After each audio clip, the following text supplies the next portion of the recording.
You're such an asshole.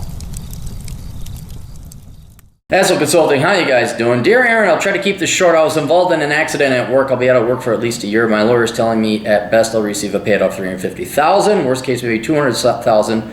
So working with a $200,000 figure, I want to build an income stream. My job was very physical and I may not be able to do it anymore. I live around Atlanta, Georgia. I found houses between $50K and $90K renting for $1,000 and $1,200. I want to use a management company, which I've found charge 10% of the rents. Here's my question: should I try to build a rental property-based retirement? Should I invest the money? Well, you're gonna have to invest the money. I can't tell you where. I'm not legally qualified to tell you where to invest it. I could just give you the pros and cons of different things. You ultimately have to make the decision. I don't want to pay off my house because at the end of the day, I'll still have to go to work. I'd rather have all my bills paid by renters' investments than worry I might get hurt again. Then I asked about, well, can you get back into work? Because $200,000. Here's my main concern. You're buying properties at $50,000 to $90,000. No, not in Atlanta. I mean, yeah, I believe you. But those are shit properties. You're gonna have shit tenants, and yeah, I'm sure on the paper it says you can rent them out for $1,000 to $1,200 a month, but that says nothing about just the crap condition. I can almost guarantee you those properties are in, and then the crap tenants you're gonna have. They're gonna destroy your property. These numbers, I'm not doubting your numbers, but they don't make sense. There are hidden costs within these numbers because what $12,000 a year on $50K, that's like 20-odd%. No, something is missing there. That's like a really hot girl hitting on you at a bar, buying you the most expensive drinks. You know she's a dude. You just know she's a dude. And there's a surprise waiting for you later. And it's the same thing with these properties. I'm not against you investing it in property. But $200,000, if Atlanta's a major metro, depending on where you are, that $200,000, if you're in a decent neighborhood, I doubt it's going to get you a full house, even right there. So you're going to have to work more. This is a good start. $200,000 is a good start, but it's not going to be enough to generate livable income. I'd recommend Early Retirement Extreme, or my book, Poor Richard's Retirement, to see just how little you need. But even being a minimalist, $200,000 is not enough. Now, you can invest in an index fund and standard mutual fund and IRA or whatever, and it'll grow at X% if it historically continues. Then, in theory, you'll have enough for retirement. But there's no guarantee the market's going to keep going up. You have no guarantee. There's no guarantee of anything. But right now, I doubt that $200,000 is going to buy you a property that you can rent out and you can live on. It's just the numbers aren't there. So I went in like, okay, what are your prospects for recovery? You're 35. You got a long ways to go, man. I'm still in recovery now, so I can't walk or anything without help. You can't go working on big rigs and semi-trailers because you can't trust a repaired leg. Move a camp for 23 years.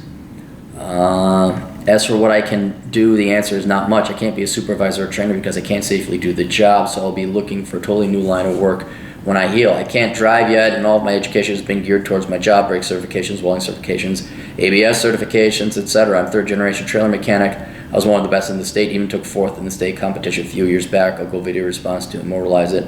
Just don't use my full name. No, I won't use your full name. You can use a computer to look. I asked about your computer skills. You can use a computer to look things up and not much else. My field is almost totally hands. I have used a computer to diagnose a big rig issue, but my skills kind of end after emails, Google, and the occasional game of solitaire. Your house has $70,000, payment $600 a month. Car and bike is paid for. Average income is $72 a year. Workers' comp is paying me $575 a week. Not gonna lose the house of stuff. Good. $25K in 401K, $10,000. I emailed you about like small engine repair or something like that. Standing wagon concrete isn't advised for long periods of weight, about 230 pounds when I got on the scales last week. I do have motorcycle repair certifications from but that's almost seasonal work. move south of Georgia. How much further south can you go than Georgia? I mean, you got Florida and that's it. And you got the Gulf Coast. All right. Here's what I would do. That money is not, don't, just me. You can do whatever you want. I would not be buying property. If you can buy property, that's certainly fine if it's a good property, but it is not going to pay you what you need it to in order to survive. Not a $200,000 property in a good neighborhood with whatever those rents are. And $200,000 times the shitty ass 2% dividend yield, that's $4,000 a year. Wait, did I do that right? Is that right? Did I carry the zeros? 200, 1, 2, 3 times the dividend yield of 2% on the average. Yeah, $4,000 a year in dividends. That's not going to generate you the income. You're going to have to work. You're going to have to work.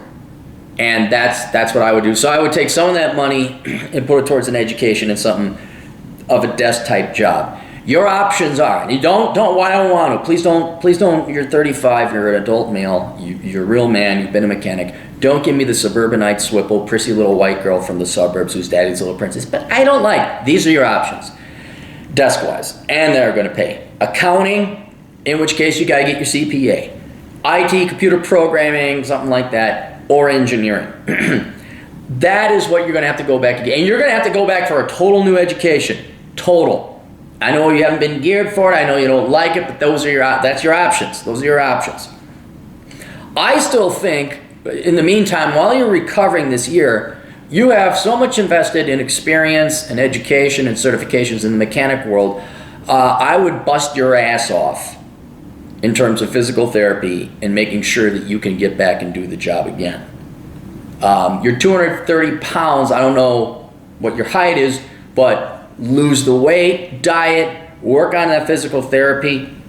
You can only do that so many hours a day, and then you're learning computer programming skills or something. Diet, whatever you got to do so you can get back into working that job and you're not working on a cane. That's what I would do. And if you can't go back, heavy rigs, Caterpillar, John Deere tractors and stuff like that, I'd be looking small engine repair like lawnmowers, motorcycles. I guess you don't have snowmobiles down there. Anything where you could still use your mechanical ability.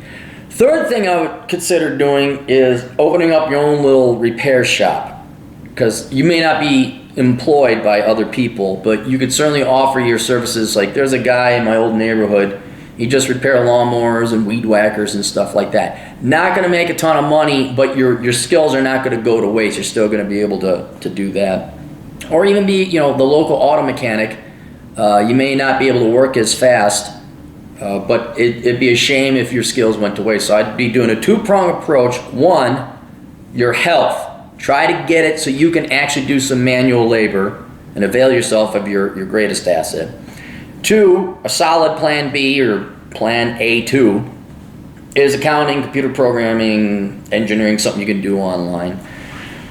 Along the same lines, you may want to look at Seth Himes' digital marketing course. You may want to check him out.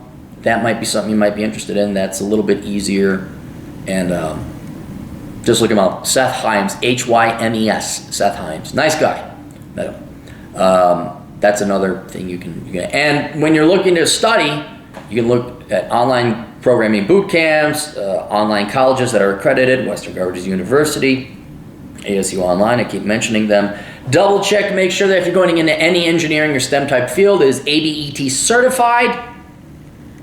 And that's where I would put some of your money. That's not going to use all $200,000 of your money. That's going to, that'll just use a little fraction of it. Well, not a little, but 20 grand. So you're still going to have the lion's share of your money. Then what I would do is, here, you got to do something with that money. It's got to be parked somewhere. And I can't tell you where to park it, okay? You can park it in a money market fund where it'll earn some pittance of interest. A lot of financial advisors say, well, throw it into a mutual fund, like the S&P 500, don't worry about just throwing it into an index fund, and then let it grow. and become your nest egg down the road. But the larger point is that money is not going to, at its current state, generate an income that you can live off of. So you should invest it, and since you're actually quite young, if it was old Capmeister, I'd throw it just right into an S&P 500 index fund. That's only what I would do. You have to do your own investigation, talk to a financial advisor. But whatever portfolio of different, aggressive growth, bond fund, whatever your risk assessment is, the thing is, it's not going to do you any good now with the income it'll generate. If you throw it into some kind of investment, historically speaking, no guarantee of the future, it would grow into a very nice nest egg by the time you retire. So that's what I would do, is you got to throw it into some kind of investment, and then going forward, you got to find, you got a year, you use it for living expenses during the year for now until you recover. But then when you recover, you got to be able to do something to work, because that's not enough money. That $200,000 is not, even the $300,000 I would say is not enough money to retire on.